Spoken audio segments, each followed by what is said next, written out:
Respected Indian listeners,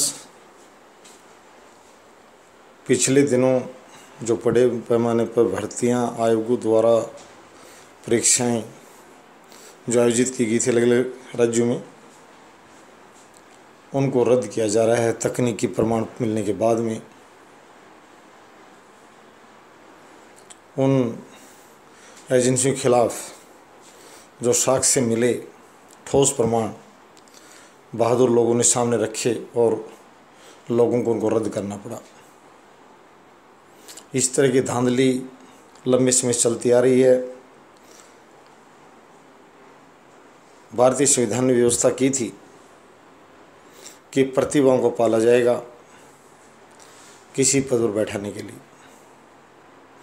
दुष्ट और बदमाशों ने अपनों को पाला, अपने सालों को पाला, प्रतिभा को पीछे धकेला और प्रतिभा की घुसी भी तो उसको छोटे पद पर कार्य करना पड़ा।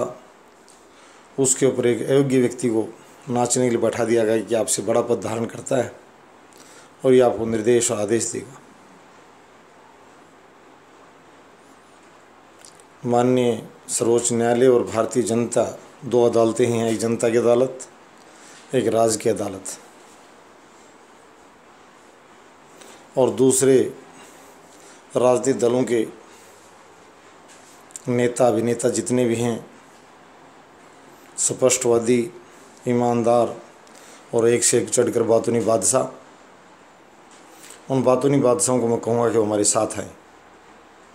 और दोनों माननीय अदालतें, जनता की अदालत को माननीय नहीं कहूँगा मैं, भारतीय समाज की अदालत को जो सिद्धांतों में विश्वास करती है, और जो राज्य की अदालत है वो भारतीय संविधान में विश्वास करती है। दोनों से कहूँगा, जो लोग अंदर चले गए गलत तरीके से, बहुत गलत तरीके से गए, बड़े बड़े पद धारण करते हैं, वो भी एक जनधन का दुरुपयोग है और लोकतंत्र का अपमान है और भारतीय संविधान का अपमान है। उन लोगों के खिलाफ इस शिकंजा कसा जाए, अभियान चलाया जाए। अगर किसी पद पर, आईजी के पद पर बैठे व्यक्ति को भी अगर कोई प्रतिभा ललकारती है, एक बात का ध्यान रखा जाएगा, ललकार में वर्गवार ललकार हो, नहीं अराजकता फैल सकती है। अपनी श्रेणी के प्रतिभाशाली लोग अयोग्य नियुक्त व्यक्तियों पर हमलावर बने। हमलावर मेरा मतलब ज्ञान की पाठशाला की तरफ है। आप अपनी प्रतिभा का प्रदर्शन करेंगे, मैं इससे ज़्यादा योग्य हूँ, मैं यहाँ सब इंस्पेक्टर पर कार्यरत और सीनियर IPS और मेरी श्रेणी का निश्चित रूप से एक अभियान चलाया जाए, एक साइकिल चलाई जाए। मैं सभी इन मुख्यमंत्री और माननीय प्रधानमंत्री महोदय से भी कर रहा हूँ कि इस चीज़ के लिए हिचके नहीं। हम हमेशा न्याय की बात लेकर आते हैं हमारी रिसर्च में। अगर एक सब इंस्पेक्टर साबित कर सके, खुली चुनौती देते हुए, 1 करोड़ का मुचलका भरते हुए कि मैं इस IG से ज़्यादा योग्य हूँ और मेरी प्रतिभा का अपमान और दफन किया गया है, दमन किया गया है, यही दलित है। दलित शब्दावली यहीं से निकली थी। प्रतिभाओं को और मेहनतकश लोगों को दबाना 47 से पहले एक दलित शब्दावली थी दुष्टों द्वारा। वो दुष्टता आज न दिखाई जाए। मैंने बहुत साधारण सी भाषाओं के एक अध्यापक और DO से ज़्यादा योग्य है, जिला शिक्षा अधिकारी से निश्चित रूप से पद को बदल दिया जाए। अयोग्य व्यक्ति के जिम्मे अरबों रुपये का बजट का खर्चा और उस खर्च का उपयोग और उसकी उपयोगिता नहीं छोड़ी जाए। ये बार बार मामले सामने आ रहे हैं, क्या प्रतिभा का दफन किया गया, दमन किया गया है, और इसलिए मैंने दोनों अदालतों से भी कहा है कि आप हमारे साथ हैं। निश्चित रूप से धांधली आज नहीं, पहले से चली आ रही है और बड़े पैमाने पर चली है।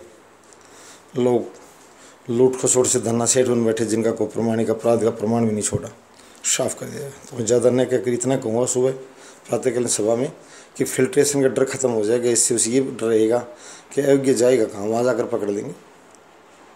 दूसरी यही है, मैंने पहले भी कहा था, इंडक्टिव टैलेंट के स्थान पर डिडक्टिव टैलेंट यही है कि सिर्फ आयोग को अंतिम न माना जाए। खुली चुनौती अगर किसी खिलाड़ी को, किसी अधिकारी को, किसी कर्मचारी को गारंटी देता है कि मैं इससे ज़्यादा टैलेंटेड हूँ और मुझे अवसर दिया जाए, और कहता भी लोकतंत्र यही, प्रतिभाओं को पाला जाए। आज मेरा मेन टॉपिक है, प्रतिभाओं को पाला जाए। इसके लिए मैं राज्य सरकार और दूसरे लोगों से कहूँगा कि आप नाराज़गी न दर्शाएं, सिद्धांतों का सम्मान करें, भारतीय संविधान का सम्मान करें, भारतीय समाज का सम्मान करें और प्रतिभाओं को पालें। विकसित देशों के लिए दौड़ते ज़रूर लोग, वहाँ हम चिकित्सा ले जा रहे हैं, शिक्षा ले जा रहे हैं, वहाँ योग के लिए जा रहे हैं, भोग के लिए जा रहे हैं, ये करते रहेंगे ऐसी बातें, परंतु वहाँ से अच्छी बात सीख कर नहीं आती। उन्होंने टैलेंट को पाला भी है। डॉक्टर गोविंद खुराना जी ने कहा था कि उन लोगों ने प्रतिभा को पाला है, तो आप भी पालिए और हमारे साथ है कि चोरों के सरदार मत बनिए। धन्यवाद।